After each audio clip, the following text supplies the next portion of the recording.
들은 설교를 삶의 자리까지 설교 징검다리. 설교 징검다리 진행을 맡은 김영성 목사, 김병진 목사입니다. 네, 이번 주는 서문학교에 게시된 예수님이란 제목으로 말씀을 증거해 주셨습니다. 죄사함과 십자가와 부활의 복음에 관해서 담임 목사님께서 말씀해 주셨죠? 네, 그렇습니다. 이번 주에도 말씀을 들으시고 질문을 남겨주셨는데요. 하나님의 영광 안에서의 행복이 진짜 행복이라고 하셨는데, 하나님의 영광 안에서의 행복이 구체적으로 어떤 걸까요? 그리고 일반적으로 생각하는 돈, 부귀, 영화나 내 기분이 행복의 기준이 될 수는 없을 텐데요 라는 질문을 주셨습니다. 이 질문은 목사님께서 말씀하신 예수 그리스도의 십자가와 부활의 복음으로 하나님의 영광이 무엇인지 이해하고 그 영광 안에서의 행복을 말씀드려야 할 것 같습니다. 네. 먼저 하나님의 영광이란 하나님께서 우리를 창조하실 때에 우리에게 주셨던 하나님의 형상을 말하는 것입니다. 그때는 우리에게 죄가 없었기 때문에 하나님의 형상이 우리 안에 온전히 있었던 상태이죠. 네. 그러나 사탄의 유혹으로 인해 우리가 죄 안에 들어가게 되었고, 죄로 말미암아 우리는 하나님의 형상을 잃어버렸습니다. 그래서 하나님과 함께 지내던 에덴 동산에서 쫓겨나게 되었죠. 네. 이렇게 되므로 우리는 하나님의 형상을 잃어버리고 하나님의 영광을 떠난 죄인의 삶을 살게 되는 것입니다. 네. 담임 목사님께서 설교해 주신 것처럼 우리가 하나님의 영광 안에 산다는 것은 죄로 인해 타락해버린 우리의 죄의 문제가 해결되었다라는 것을 의미하고 있습니다. 그렇군요. 죄의 삭은 사망이기 때문에 오직 예수 그리스도의 십자가 보혈로만 해결이 가능하다라는 것이죠. 네. 이 사실을 믿는 자에게는 완벽한 죄 사함이 이루어지고 오늘과 내일의 죄까지 모두 사함을 받게 됩니다. 네. 우리의 인생이 사망에서 영원한 생명으로 변화되는 것입니다. 우리가 죄로 말미암아 에덴 동산에서 쫓겨날 때 잃어버린 하나님의 영광, 그리고 하나님과 영원히 함께 살 수 있는 영생을 다시 회복하게 되는 것입니다. 하나님의 영광 안에 산다는 것은 이 사실들을 다 믿으며 그 삶을 말하는 것이지요. 그렇습니다. 우리는 이 믿음으로 하나님의 형상을 회복하며 살 수 있는 것입니다. 그렇다면 이제 진짜 행복에 관한 이야기를 할 차례인데요. 진짜 행복이란 무엇일까요? 상황과 환경에 따라 없어지거나 변하는 행복은 진짜 행복이 될 수 없겠죠. 네. 영원히 변치 않는 행복이 진짜 행복이라면 여러분은 영원히 없어지지 않는 행복을 경험한 적이 있으신가요? 아마 세상을 살면서 그런 행복을 경험하는 것은 쉽지 않을 것입니다. 왜냐하면 진짜 행복은 우리가 하나님의 형상을 잃어버리기 전 하나님의 영광 안에서 살던 에덴 동산에서 가능했기 때문입니다.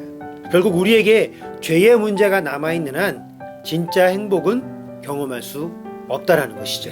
돈이 많아도, 가정이 화목해도, 사업이 잘 돼도, 세상에서 인정을 받아도 결국 삶의 불안 요소는 사라지지 않고, 그러므로 우리를 행복하지 못하게 하는 요소는 늘 존재하기 마련이죠. 그렇기 때문에 물질, 환경, 관계와 같은 것이 개선된다고 하더라도 우리 삶의 행복은 보장받을 수 없게 됩니다. 오직 예수 그리스도로 말미암아 죄의 문제를 해결받아 하나님의 영광 안에 거할 때에만 진정한 행복이 가능한 것이죠. 담임 목사님께서 말씀하신 것처럼 예수님의 복음은 십자가와 부활이 함께 있는 복음입니다. 십자가로 죽으면서 끝나는 것이 아니라 죽음에서 부활하신 사건으로 완성된 복음이라는 것이죠. 그리고 이 복음을 모든 믿는 이에게 동일한 능력이 나타나는 복음입니다. 그런데 중요한 사실은 부활은 먼저 죽어야만 가능하다는 것입니다. 죽지 않고는 어느 누구도 부활할 수 없습니다. 맞습니다. 산 사람은 절대로 부활을 경험할 수 없게 되죠. 이것이 바로 십자가와 부활을 통해 진정한 행복을 찾아가는 길입니다. 우리가 살고 있는 세상은 죽음 아래 있습니다. 어느 누구도 사망을 피해갈 수 없죠. 그러나 예수님의 십자가를 믿고 예수님 앞에 죽은 사람은 예수님과 함께 부활에 동참할 수 있게 되겠죠.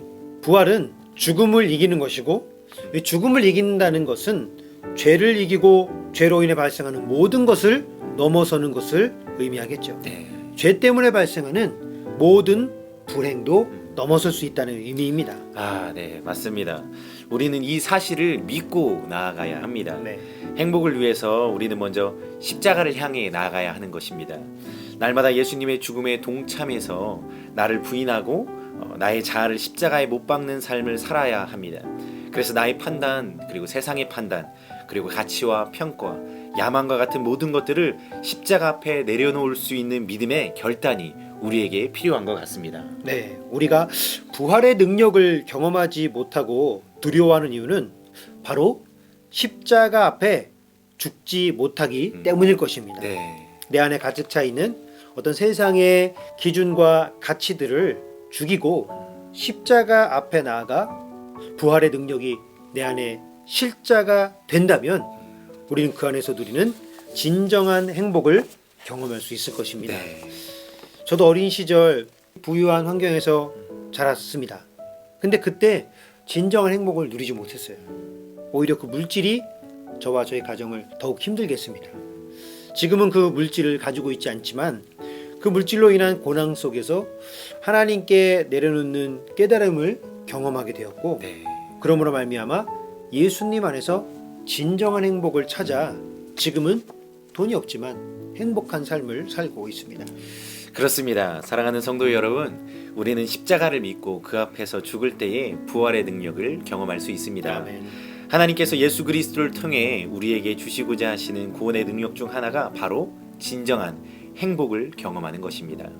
예수 그리스도의 십자가와 부활의 복음 안에서 죄의 문제가 해결됨으로 죄 아래 있는 세상의 모든 가치에서 자유로울 수 있는 것입니다. 네. 우리 모두가 이 복음 안에서 이 자유와 행복을 누리기를 예수 그리스도의 이름으로 간절히 축복합니다. 아멘.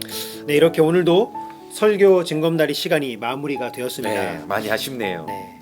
한 주간도 들은 말씀으로 승리하시고요, 말씀이 삶의 자리에서 능력으로 나타나시기를 기도하겠습니다. 들은 설교를 삶의 자리까지 설교 증검다리. 다음 주에 만나요.